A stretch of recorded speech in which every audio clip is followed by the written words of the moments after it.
Hi students, कैसे हैं आप सब लोग। मैं हूं बी कॉमर्स का टीचर और आज मैं आप सभी को एनालिटिकल या फिर क्वांटिटेटिव मेथड जिसे कहते हैं वो समझाने जा रहा हूं। ये चैप्टर नंबर 3 है कंपनसेशन मैनेजमेंट का, जो काफ़ी बार एग्जाम में जॉब एवोल्यूशन के बारे में पूछा गया है। तो अगर आपको कोई भी डाउट हो मेरे से कमेंट में पूछ लीजिएगा। चैनल को लाइक और सब्सक्राइब जरूर कर दीजिएगा। और चलिए शुरू करते हैं जॉब एवोल्यूशन का नॉन एनालिटिकल मेथड के बारे में। ठीक है, सबसे पहले कह रहा है एनालिटिकल मेथड या क्वांटिटेटिव मेथड में दो पार्ट होते हैं जिसे कहते हैं पॉइंट मेथड। इसका नोट्स का लिंक भी डिस्क्रिप्शन में मिल जाएगा, आप लिंक डिस्क्रिप्शन पे क्लिक करके डाउनलोड कर सकते हैं। ठीक है, लिंक पे जो दे रखा है। सबसे पहले कह रहा है पॉइंट मेथड। पॉइंट मेथड को हम स्कोर मेथड भी कहते हैं। पॉइंट मेथड या स्कोर मेथड दोनों सेम है। अब इसका मतलब क्या होता है? This method is extension of factor comparison on method. This method is the extension of factor comparison on method. Here each comparison factor is divided into levels or degrees which are assigned point. The point of each factor is summed to form a total point score for the job. इसका मतलब कह रहा है कि इस job के अंदर यहाँ फैक्टर कंपैरिजन मेथड जो है ना, उसका ये एक्सटेंशन है। फिर बता दूं, जो फैक्टर कंपैरिजन मेथड है वो इसी जो एनालिटिकल मेथड जो है ना, एनालिटिकल मेथड या फिर क्वांटिटेटिव मेथड इसे कहते हैं, इसी का एक अगला पार्ट है। इसका एक अगला पार्ट है फैक्टर कंपैरिजन मेथड। तो ये कह रहा है फैक्टर कंपैरिजन मेथड का ये थोड़ा सा एक्सटेंशन वर्जन है, जिसमें बता रहा है कि ये इसमें क्या करते हैं, हर एक फैक्टर को डिफरेंट लेवल या डिग्रीज़ में डिवाइड कर देते हैं। और फैक्टर्स कौन से होते हैं? कंपनसेशनल फैक्टर। फॉर एग्जांपल उसकी क्वालिटीज़, किसी एम्प्लॉय की क्वालिटी, किसी मतलब जॉब के लिए किस एम्प्लॉय की किसी क्वालिटीज़, क्वालिफ़िकेशंस, स्किल्स रिक्वायरमेंट, उसकी नॉलेज, उसका एक्सपीरियंस है ना, क्या क्या रिक्वायर्ड है किसी जॉब के लिए, तो उसको फैक्टर्स के अकॉर्डिंग डिस्ट्रीब्यूट कर दिया जाता है और डिवाइड करते हैं हर एक लेवल में, विच आर असाइंड पॉइंट। उसके बाद उनको पॉइंट दे दिया जाता है। यहाँ पे मैं आपको बता दूँ, मैंने पिछले लेक्चर में भी बता रखा था कि इस जॉब एवोल्यूशन में यहाँ पे जॉब को रेटिंग कर रहे हैं, एम्प्लॉय को रेटिंग नहीं कर रहे। यहाँ पे हम जो जज कर रहे हैं वो जॉब को कर रहे हैं कि किस लेवल की जॉब को कितनी सैलरी दी जानी है। यहाँ पे एम्प्लॉयज़ को रेटिंग नहीं दे रहे कि एम्प्लॉय कितना अच्छा काम कर रहे हैं, यहाँ रेटिंग दे रहे हैं जॉब को। अगर एम्प्लॉय को रेटिंग देते उसे कहते हैं परफॉर्मेंस एवोल्यूशन या परफॉर्मेंस अप्रेजल। ठीक है, तो यहाँ पे ये जो जॉब एवोल्यूशन का सेकंड मेथड है, एनालिटिकल मेथड या फिर क्वांटिटेटिव मेथड, उसका ये पॉइंट मेथड है। पॉइंट मेथड जिसमें बता रहा है यहाँ पे डिफरेंट फैक्टर्स को हर एक क्या कहते हैं, जॉब लेवल के अकॉर्डिंग डिस्ट्रीब्यूट कर दिया जाता है और उसके बाद उनको पॉइंट्स दे दिए जाते हैं। क्या करते हैं? उनको पॉइंट्स दे दिए जाते हैं और उसके बाद वो जो पॉइंट्स दिए हैं उनका एक सम टोटल निकाला जाता है। मतलब उनके फैक्टर्स के बेसिस पे, मतलब किस जॉब में कितनी ज़्यादा स्किल रिक्वायर्ड है तो उसको दो पॉइंट मिलेंगे। अगर उसको ज़्यादा स्किल रिक्वायर्ड है तो उसको 4 पॉइंट मिलेंगे। अगर किसी जॉब को ज़्यादा क्वालिफ़िकेशन की रिक्वायर्ड है तो उसको 3 पॉइंट मिलेंगे। अगर कम रिक्वायर्ड है तो 1 पॉइंट मिलेगा। तो यहाँ पे पॉइंट दिए जाते हैं हर एक जॉब को उसके फैक्टर्स के अकॉर्डिंग। ठीक है, तो ये क्या कहलाता है? पॉइंट मेथड या फिर स्कोर मेथड भी कहते हैं। और फिर जितने भी पॉइंट दिए हैं अलग अलग फैक्टर के बेसिस पे, उन सारे पॉइंट्स का टोटल निकाल लिया जाता है और उन सारे टोटल पॉइंट्स को क्या करते हैं, यहाँ पे कंपेयर करते हैं। यही कहलाता है पॉइंट या स्कोर मेथड। सो यहाँ पे कह रहा है इसके क्या क्या प्रोसेस है। इस एनालिटिकल मेथड का जो ये पॉइंट मेथड है, इसका क्या प्रोसेस है? पहले कह रहा है this step involve in this process list down all the job. सबसे पहले जितनी भी जॉब्स हैं उनका डाटा कलेक्ट करना है। ये हर एक मेथड का पहला प्रोसीजर होता है। हर एक मेथड का पहला स्टेप ही यही होता है कि डाटा कलेक्ट करो, कितनी तरह की जॉब्स हैं और उनमें क्या सिमिलैरिटीज़ हैं और क्या डिफरेंसेस हैं। दूसरा पॉइंट है नंबर ऑफ़ फैक्टर्स, कितने नंबर ऑफ़ फैक्टर्स हैं। स्किल्स, नॉलेज, क्या कहते हैं, रिस्पॉन्सिबिलिटीज़ और क्वालिफ़िकेशन और वर्किंग कंडीशन, अलग अलग फैक्टर्स को क्या करते हैं, नंबर ऑफ़ फैक्टर्स को डिटरमाइन करते हैं। थर्ड है determine the value of factor. तो सेकंड है यहाँ पे फैक्टर्स को डिटरमाइन करते हैं। थर्ड नंबर का फैक्टर्स, जो फैक्टर्स की वैल्यू है उसको डिटरमाइन किया जाता है कि किस लेवल की, जो किस फैक्टर को कितनी सैलरी, उसकी कितनी वैल्यू आई है, उनका पॉइंट जो है ना, पॉइंट दिया है, उनका टोटल कितना निकला है। फोर्थ नंबर का पॉइंट है एलोकेशन पॉइंट टू डिग्रीज, है ना, उनको पॉइंट दिया जाता है ना, अलग अलग फैक्टर को पॉइंट दे देते हैं। तो ये क्या थे? 4 स्टेप थे इस पॉइंट मेथड के। 5th नंबर का है डिज़ाइन द वे स्ट्रक्चर, और वे स्ट्रक्चर डिज़ाइन कर देते हैं कि भैया अब जो हमने सम टोटल निकाला है हर एक जॉब का उन्होंने जो सम टोटल निकाला है पॉइंट्स का, है ना, उसके बाद उसमें स्ट्रक्चर क्रिएट हो जाता है कि भैया इस लेवल की जॉब को ये सैलरी मिलेगी और इस लेवल की जॉब को इतनी सैलरी मिलेगी, और उनका एक पे ग्रेड होता है जिस पे ग्रेड के हिसाब से उनको सैलरी दी जाती है। ठीक है, तो ये कहलाता है क्या, स्कोर मेथड या पॉइंट मेथड।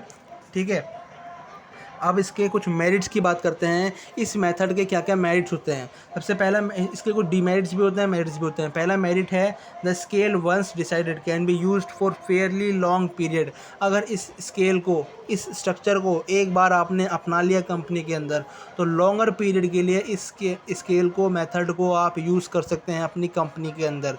ये एक एडवांटेज है। आपको बार बार रैंकिंग मेथड के तरह आपको बार बार यहाँ पे जॉब को एवेल्यूट करने की ज़रूरत नहीं पड़ेगी, जॉब को रैंक करने की ज़रूरत नहीं पड़ेगी रैंकिंग मेथड की तरह। यहाँ पे सिंपली आपने जो स्केल तैयार किया है, हर एक एम्प्लॉय को, हर एक जॉब को जो आपने डिस्ट्रीब्यूट करके उनका सम टोटल आप उन फैक्टर्स को दिया था, उन जॉब्स को दिया था, आपको उसी के हिसाब से सैलरी दे देनी है। सिंपल है। The job can be easily evaluated in money as these are assigned according to points connected with the job। इसमें कह रहा है ये जॉब इजीली एवेल्यूटेड हो जाती है मनी के टर्म्स में, as these assigned according to the point connected with the job. इसका मतलब है कि ये जॉब जो है उसको मनी की टर्म्स में इजीली एवेल्यूट कर देते हैं, क्योंकि यहाँ पे उनको सम पॉइंट्स दिए हैं, हर एक फैक्टर को हर एक पॉइंट दिया है, उसके बाद उन पॉइंट्स का सम निकाला है और उस पॉइंट के हिसाब से सैलरी दे रहे हैं। As these assigned according to the point connected with the job, यही कह रहा है इसके अंदर। ठीक है, हर एक जॉब को उसके पॉइंट के, हर एक जॉब में सैलरी उसके पॉइंट के हिसाब से दे रहे हैं। The system of job evolution being systematic and objective and easy to teach worker and employees about it। यहाँ पे जो सिस्टम है, जॉब एवोल्यूशन का जो सिस्टम है वो सिस्टमेटिक और ऑब्जेक्टिव है और easy to teach worker and employees है। मतलब यहाँ पे उनको सिंपली बता देंगे कि भैया तुम्हारे पॉइंट का जो सम है ना, तुम्हारी जॉब का जो लेवल है उसका पॉइंट का जो सम आया है ना, उसके बेसिस पे तुम्हारे को सैलरी दे रहे हैं। सिंपल है। तो जैसे पुराना वाला मेथड था ना, क्या कहते हैं, पुराना वाला मेथड ग्रेडिंग मेथड था, जॉब ग्रेडिंग मेथड, तो भी सिंपल था एम्प्लॉयज़ को समझाना। एम्प्लॉयज़ को आप इजीली समझा पा रहे थे उस मेथड के अंदर।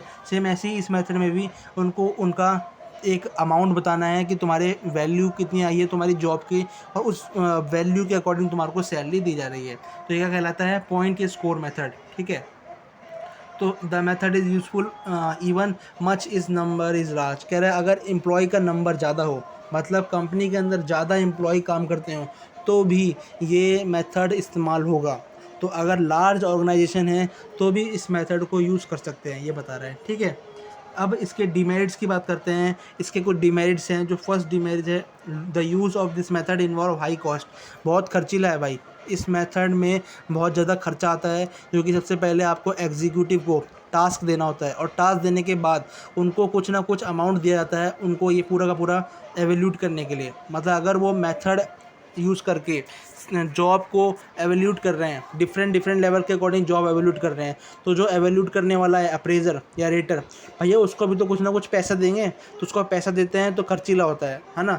और इसमें थोड़ा पैसा ज़्यादा, बहुत ज़्यादा एक बजट लगता है इस मेथड को यूज़ करने के लिए। तो ये एक इसका क्या था, डीमेरिट था। और कह रहा है by adopted by medium of small scale, ये एक मेथड था। कह रहा है ये मेथड जो है, इसमें अगर स्मॉल स्केल कंपनीज अगर इसको अडॉप्ट करती हैं तो उनके लिए भी काफ़ी ज़्यादा खर्चीला होगा, क्योंकि सिंपली जो अप्रेजर है उसको सैलरी देनी पड़ेगी, थोड़ी ज़्यादा एक्स्ट्रा एडिशनल सैलरी देनी होगी उनके इस एवोल्यूशन के लिए। The task of defining degree of factor is time consuming. कह रहा है इस मेथड को यूज़ करने पे एक काफ़ी ज़्यादा टाइम कंज्यूमिंग मेथड है। क्या कह रहा है, ये काफ़ी ज़्यादा टाइम कंज्यूमिंग मेथड है। Allotting of marks to various factor is difficult job. कह रहा है यहाँ पे जो मार्क्स दिए जाते हैं, मार्क्स जितने भी नंबर दिए जाते हैं, नंबर मार्क्स, वो नंबर जो होते हैं काफ़ी ज़्यादा डिफ़िकल्ट होते हैं, क्योंकि उनको हर एक फैक्टर के हिसाब से मार्क्स देने होते हैं। अगर उन्होंने मार्क्स देने में गड़बड़ी कर दी थोड़ी सी भी, तो उसके बाद उनको गलत नंबर दे दिए जाएंगे। तो ये एक डिमेरिट है पॉइंट या फिर स्कोर मेथड का। तो पहला डिमेरिट क्या था, स्मॉल स्केल कंपनीज इस मेथड को इस्तेमाल नहीं कर सकती क्योंकि बहुत ज़्यादा खर्चीला मेथड है भाई।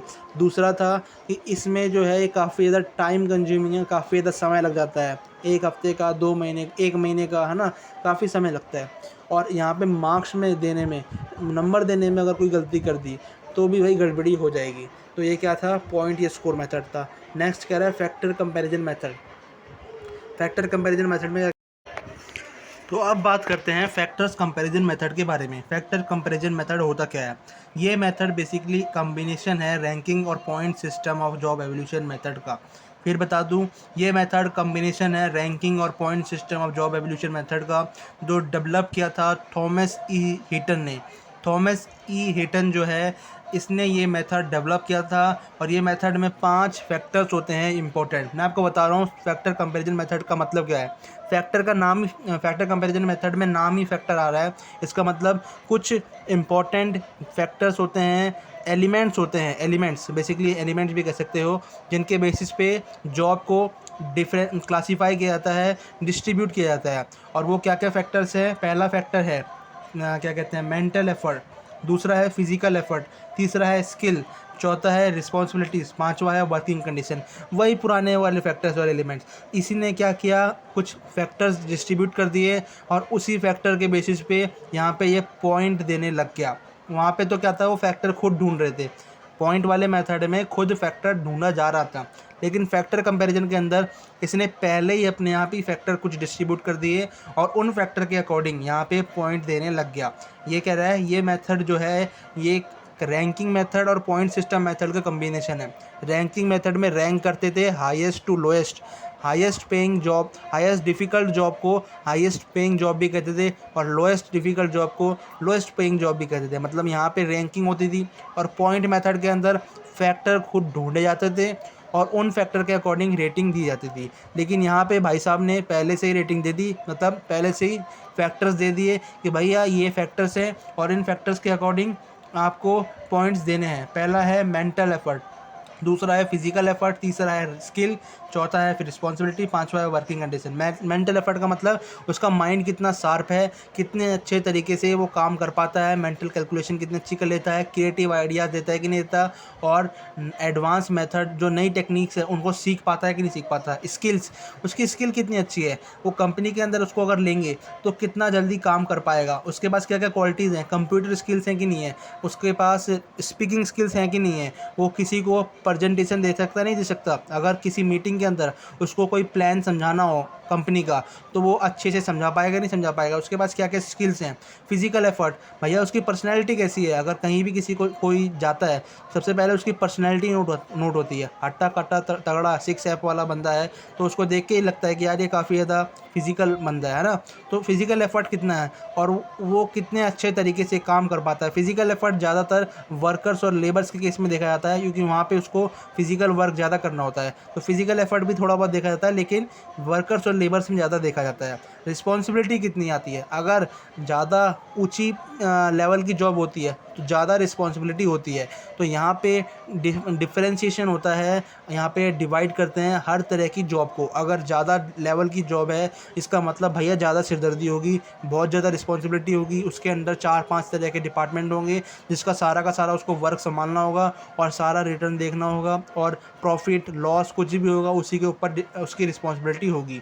वर्किंग कंडीशन, वर्किंग कंडीशन कैसी है भाई उसकी, अगर माइंस में काम कर रहा है तो भैया ख़तरनाक वर्किंग कंडीशन है एकदम, है ना।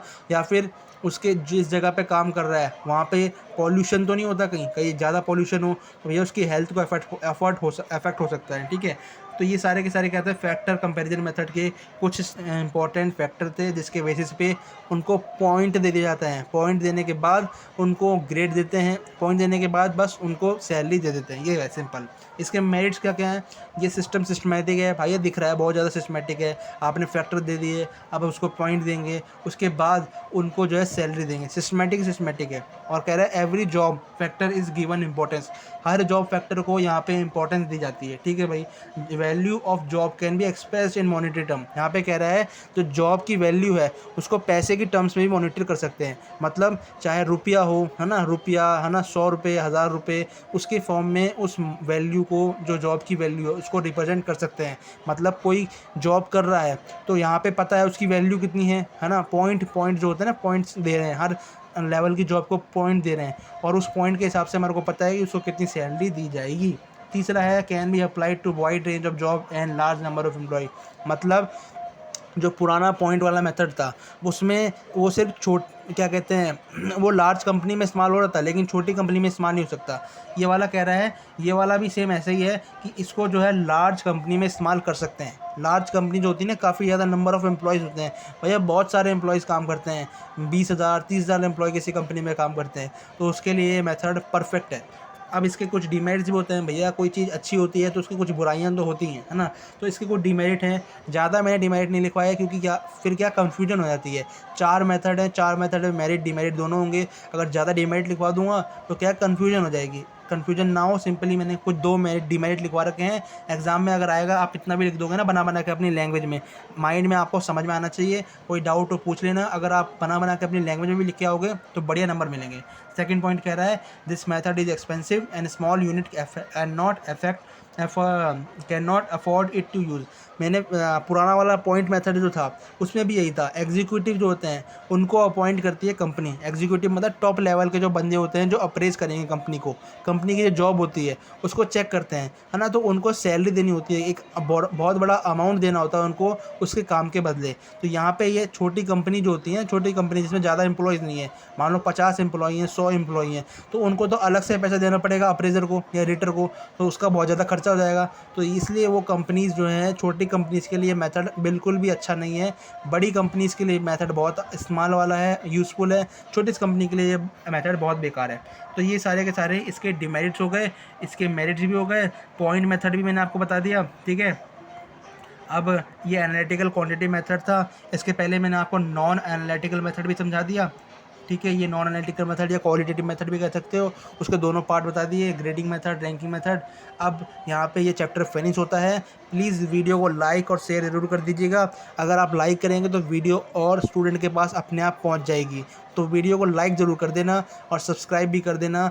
और वीडियो देखने के लिए थैंक यू। अब मिलेंगे नेक्स्ट वीडियो में जिसमें मैं आपको next chapter number 4 job grading और जॉब डिज़ाइन के बारे में बताऊंगा। Job grading, job design next video में मिलेंगे। सो वीडियो देखने के लिए थैंक यू।